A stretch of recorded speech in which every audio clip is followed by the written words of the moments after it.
सबसे पहले आप इनकी आवाज़ सुनिए। कितने बढ़िया क्रिस्पी और क्रंची बनकर यह पापड़ तैयार हुए हैं। Hello everyone, welcome to my channel classic Sadhana kitchen. तो आज मैं आप सबके साथ पापड़ की रेसिपी शेयर करने वाली हूँ, जिसे बनाना बहुत ही आसान है। और यदि आपके यहाँ धूप नहीं भी आती हो ना, तो आप इसे घर में पंखे के नीचे ही सुखा कर बना सकते हैं। इसके लिए बहुत धूप की आवश्यकता नहीं है और बहुत अच्छे से इजीली बन जाती है। और इसे हम बनाने के लिए सिर्फ पानी का यूज़ करेंगे। मैं आपको एक पापड़ तोड़ के दिखा रही हूँ, कितनी बढ़िया क्रंची पापड़ बन के तैयार हुए हैं। तो चलिए इन पापड़ को बनाना शुरू करते हैं। तो सबसे पहले आप मेज़रमेंट के लिए कोई भी कप या कटोरी सेट कर लें।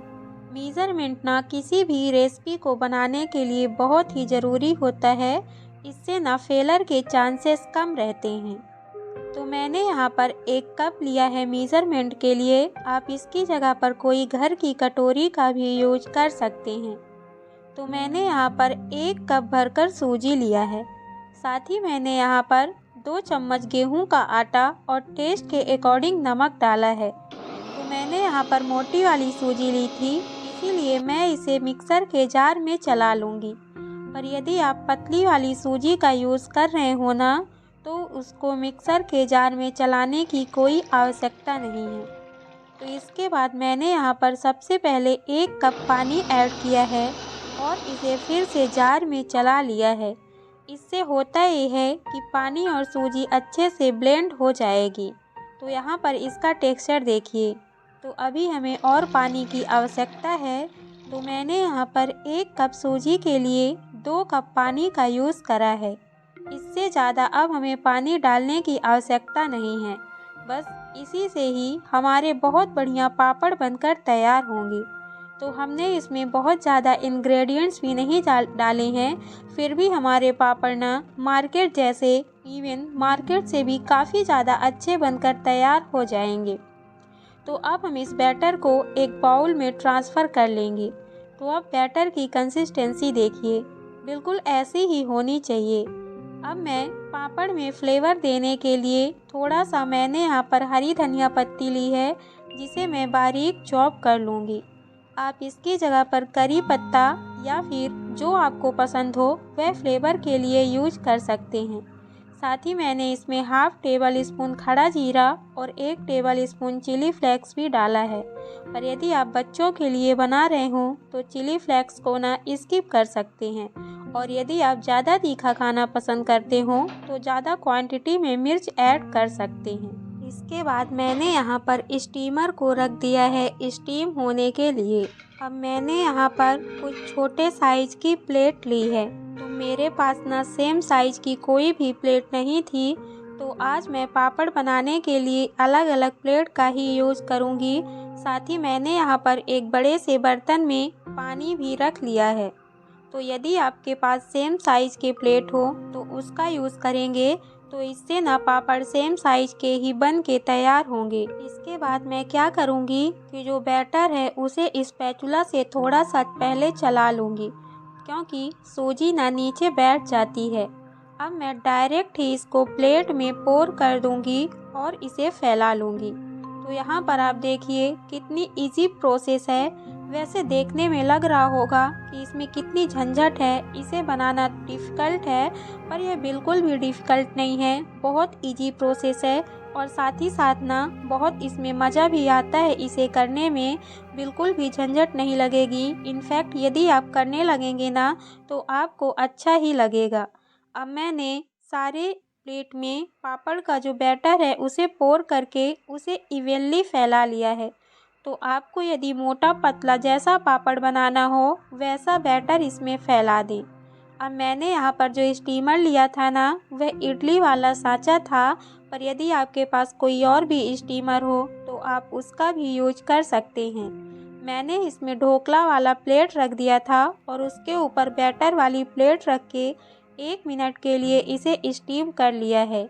यह 1 मिनट में बढ़िया से स्टीम हो जाता है। इसके बाद इस प्लेट को मैंने डायरेक्ट ही पानी वाले बाउल में डाल दिया था और कॉर्नर को इसके चाकू से स्क्रैच करके ना पापड़ को निकाल लिया है।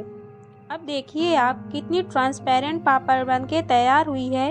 मेरी फिंगर ना आर पार भी दिख रही थी। अब हमें इस पापड़ को प्लास्टिक की शीट में फैला देना है और ऐसे ही करके सारे पापड़ को बना लेना है। और हाँ, जो हमने प्लेट में बैटर डाला है ना, उसमें हमें बिल्कुल भी कोई ऑयल वगैरह की ग्रीसिंग करने की भी आवश्यकता नहीं है। इस पापड़ को बनाने के लिए हमें बिल्कुल भी ऑयल नहीं लगेगा, सिर्फ और सिर्फ पानी का यूज़ करेंगे हम और बहुत बढ़िया पापड़ बनके तैयार होगी। आप इसको भी देखिए कितना इजली ना प्लेट से यह निकल गई है, बिल्कुल भी फटा नहीं है और बढ़िया इसका शेप भी है। तो ऐसे ही करके हमें सारे पापड़ को बना लेना है और प्लास्टिक शीट में फैला देना है। तो मैंने इसे किचन में ही प्लास्टिक शीट को बिछाकर फैलाया है, मतलब बिल्कुल भी धूप वगैरह नहीं दिखाई है। और हाँ, जिस प्लास्टिक शीट में मैंने फैलाया है उसमें भी मैंने ऑयल की ग्रीसिंग नहीं करी है।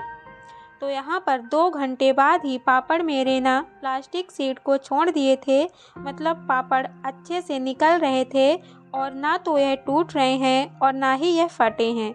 बहुत अच्छे से यह प्लास्टिक शीट को छोड़ दिए थे। तो ऐसे ही करके मैंने इसे 8 से 10 घंटे रखा था, मतलब बिल्कुल भी धूप नहीं दिखाई थी और यह अच्छे से ना निकल गए थे और ड्राई भी हो गए थे। तो आप चाहें तो इसे 1-2 घंटे के लिए धूप दिखा दें, क्योंकि आपको यदि स्टोर करना हो तो धूप दिखाना ज़रूरी है।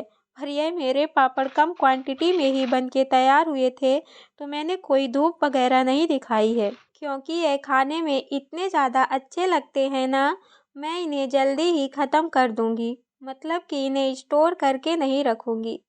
अब मैं पापड़ को फ्राई करके भी दिखा रही हूँ। मैंने कढ़ाई में ऑयल डाल लिया है और एक एक करके सारे पापड़ को फ्राई कर रही हूँ। तो मुश्किल से इसे 30 सेकंड भी नहीं लगते होंगे फ्राई होने में। और देखिए पापड़ ना अपने साइज़ से डबल भी हुआ जा रहा है और बहुत जल्दी फ्राई हुआ जा रहा है। तो पापड़ को ना तेल में ज़्यादा देर तक रखने की आवश्यकता नहीं है, नहीं तो ये जल जाएंगे, क्योंकि ये बहुत जल्दी फ्राई हो जाते हैं। तो आपको हमारी यह पापड़ की रेसिपी कैसी लगी, कमेंट बॉक्स में ज़रूर से बताइएगा।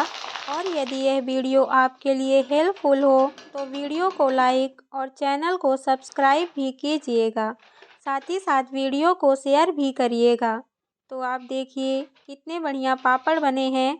और ना आप आमने सामने ही देखिए, डबल क्वांटिटी या फिर डबल से भी बहुत बड़े पापड़ फ्राई होने पर हुए हैं। तो आप भी यह कम सामान में बनने वाले पापड़ को बनाइए, खाइए और इंजॉय करिए। साथ ही इसे सालों तक स्टोर करके भी रखिए। Bye bye.